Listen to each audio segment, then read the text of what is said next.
Agora chegou o nosso momento do quadro Filhos. Vamos a ele.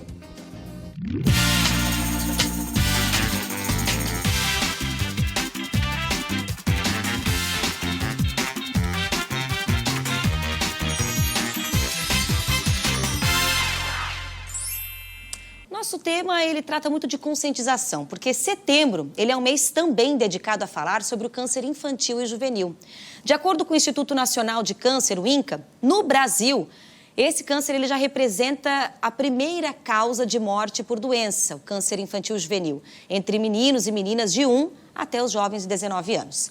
No entanto, há alguns aliados que podem contribuir para que essa realidade seja diferente. Para falar, então, com a gente um pouco mais sobre o assunto, sobre o tratamento, do câncer infantil também, eu converso agora com o especialista, doutor Hugo. Muito boa tarde, doutor Hugo. Olá, boa tarde a todos. Obrigado pelo Ver Mais uma vez que deu espaço para a gente poder conversar e conscientizar a população sobre esse assunto que é tão importante, que é o câncer infantil. É verdade. Entre os aliados, eu falei há pouco, existem aliados. Existem entre esses aliados que podem contribuir, por exemplo, a família no diagnosticar, importante aliado? Exatamente, a família acaba sendo o principal, na verdade, aliado, porque é o principal que vai identificar o gatilho que o cuidador vai reconhecer que o teu filho está com um comportamento diferente do habitual. Então, realmente, os olhos dos cuidadores, na verdade, com as crianças, são aqueles que vão identificar e levar ele a um atendimento, a uma consulta médica, que vai colaborar para chegar ao diagnóstico precoce e iniciar em seguida o tratamento oncológico. A gente fala dessa questão do diagnóstico e é difícil falar em números, porque por trás de cada número é uma história. Mas o quanto, assim, a medicina também tem crescido como esse aliado quando o assunto é a tecnologia.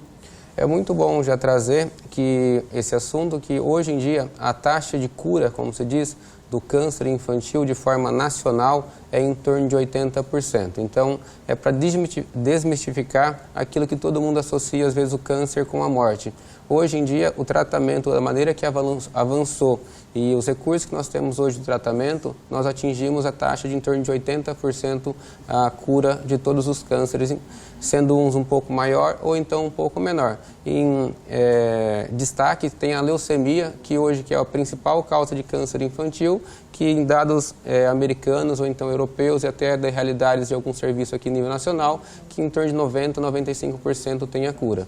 Então hoje é uma doença que tem o diagnóstico precoce, com certeza iniciando o tratamento, a criança vai se beneficiar e a chance de a gente ganhar essa batalha é muito grande. Quando a gente fala em cura, é algo para a vida ou existem casos que às vezes depois podem voltar, que é um grande mistério, quando se fala muitas vezes no câncer.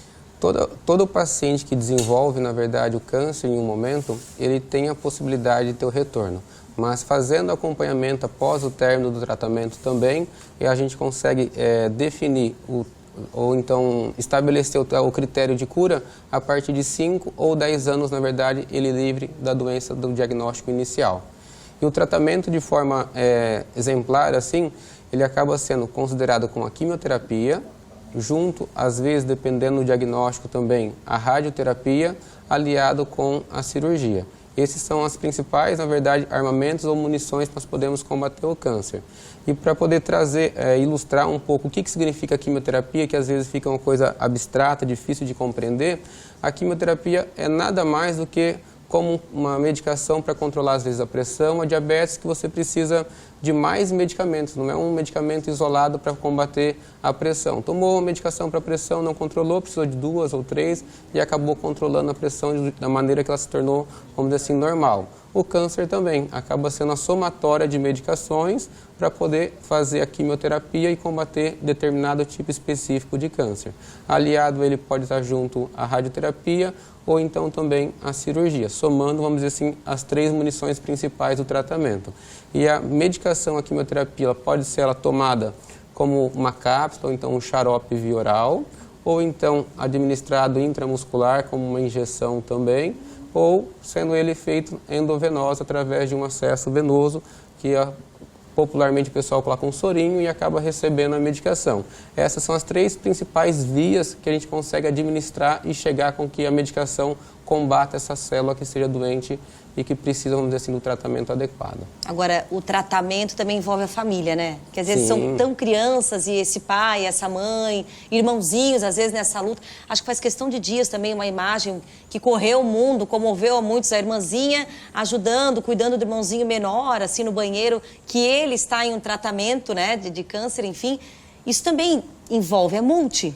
Exato. O tratamento que nós estamos falando específico seria isso que nós já acabamos de citar, mas soma com uma grande equipe, que cada vez mais estamos descentralizando, dizendo que não é o médico que acaba determinando todas as situações, que realmente precisa dessa equipe de apoio, precisando de uma psicóloga, precisando de uma terapeuta ocupacional, uma fisioterapeuta, da equipe de enfermagem, os técnicos de enfermagem, também precisando da fonoaudióloga por muitas vezes, do radioterapeuta, do cirurgião, ou seja, precisa de uma grande equipe para que possa trazer o mundo da criança também para dentro do hospital e o suporte à família que tem que enfrentar e lidar e reorganizar a situação familiar frente ao tratamento que é bem específico e bem regrado, onde que a família tem que ter uma dedicação para seguir as consultas, tanto também a regularidade do tratamento. Verdade. Doutor, para encerrar, o setembro tem essa dedicação, né? O setembro dourado, a gente fala muito de setembro amarelo, né? A questão do suicídio, mas também é o setembro dourado de conscientização ao câncer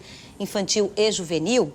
Mas é todo mês, né? Que indicação você diria aos pais que têm crianças? Porque às vezes são alguns sinais que já podem indicar algo para levar, quem sabe, um especialista. Nós dizemos que pensamos na febre persistente, na perda de peso inexplicada do paciente, o surgimento de algumas bolinhas, as populares ínguas, as dores também articulares, que às vezes atribuída à dor do crescimento, que é a dor que persiste em algum membro, que acaba tendo a necessidade de usar medicação, que persiste por um período um pouco prolongado, as manchas roxas também, que às vezes atribuídas aos hematomas, às quedas, se eles aumentarem ou então se tornarem frequentes também, sangramento na gengiva, sangramento nasal, precisa acabar sendo avaliado.